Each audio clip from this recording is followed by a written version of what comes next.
Hello বন্ধুরা, আজকের ভিডিওতে আলোচনা করব বাংলাদেশ এয়ারফোর্স পাওয়ার সম্পর্কে।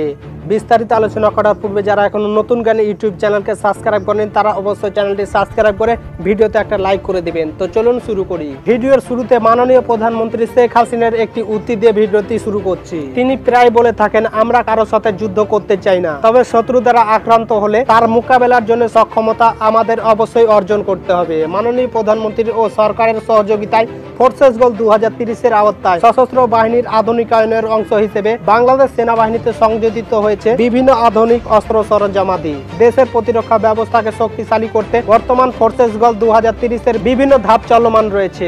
এর আওতায় সেনাবাহিনীর জন্য বিভিন্ন নতুন নতুন ইউনিট সংযোজন, নৌবাহিনীর জন্য চট্টগ্রাম ডায়রোকে আধুনিক ফ্রিগেট তৈরি, বিমান বাহিনীর জন্য বঙ্গবন্ধু এয়ারনটিক্যাল সেন্টার ও মাল্টি রোল কমব্যাট এয়ারক্রাফট এবং আকাশ প্রতিরক্ষা ব্যবস্থার জন্য আধুনিক ক্ষেপণাস্ত্র সংযোজনের বিষয়টি চলমান রয়েছে। বাংলাদেশ বিমান বাহিনী স্বর্ণযুগকে দুই ভাগে ভাগ করা যায়। বাংলাদেশ বিমান বাহিনী স্বাধীনতার পরপরই state of the art MiG-21 যুদ্ধ বিমান সংগ্রহ করে, যা বিমান বাহিনীর প্রথম স্বর্ণযুগ। 72 থেকে 74 এই সাল সমূহে বাংলাদেশ বিমান বাহিনী দক্ষিণ এশিয়ার ছোট অথচ অন্যতম বৃহৎ এবং শক্তিশালী বিমান বাহিনী ছিল। এরপর উন্নয়নে বাধাগ্রস্ত হলেও দ্বিতীয় স্বর্ণযুগে আবির্ভাব ঘটে MiG-29 এর মতো যুদ্ধ বিমান সার্ভিসে আসার মাধ্যমে। ফোর্সেস গোল 2030 আওতায় প্রত্যেক বাহিনীকে সুষমভাবে এবং প্রয়োজন অনুসারে গড়ে তোলার দিকে নজর দেওয়া হচ্ছে। এমনকি পার্শ্ববর্তী দেশগুলোর তুলনায় আমাদের ট্রেনার, এরোক্রাফট প্রভৃতি ক্রাশ সেট অনেকাংশেই কম। ফোর্সেস গোল 2030 পরিকল্পনা অনুযায়ী বাংলাদেশ বিমান বাহিনীকে প্রযুক্তিগতভাবে অগ্রসর, সুপ্রশিক্ষণপ্রাপ্ত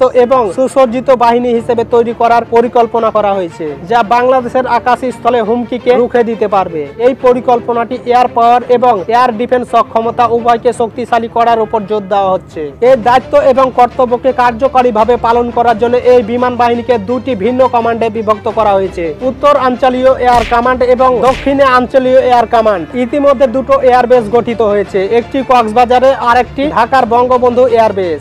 সামুদ্রিক নিরাপত্তা নিশ্চিত করতে দক্ষিণ আঞ্চলীয় কমান্ডের অধীনে বরিশালে একটি নতুন এয়ারবেসের প্রতিষ্ঠা করা হচ্ছে। কক্সবাজার এয়ারবেসকে আধুনিকায়ন ও বর্ধিত করা হবে। দক্ষিণে আঞ্চলীয় কমান্ডে একটি maritime air support operation centre MASOC গঠন করা হবে। সিলেটে আরেকটি এয়ারবেস তৈরি করা হচ্ছে। বিমান বাহিনী 105 অ্যাডভান্স জেট ট্রেনিং ইউনিট নামে একটি অ্যাডভান্স ফাইটার ট্রেনিং ইউনিট গড়ে তুলছে। এই ইউনিটে 3টি ট্রেনিং স্কোয়াড্রন থাকবে, যা পাইলটদের ফাইটার জেট চালানো করানোর জন্য প্রয়োজনীয় আধুনিক প্রশিক্ষণ প্রদান করবে। পরিকল্পনা অনুযায়ী কুর্মিতলা বিমানবন্দরের পাশে অবস্থিত বিশাল অংশকে বিমান ঘাঁটিতে রূপান্তরিত করা হয়েছে।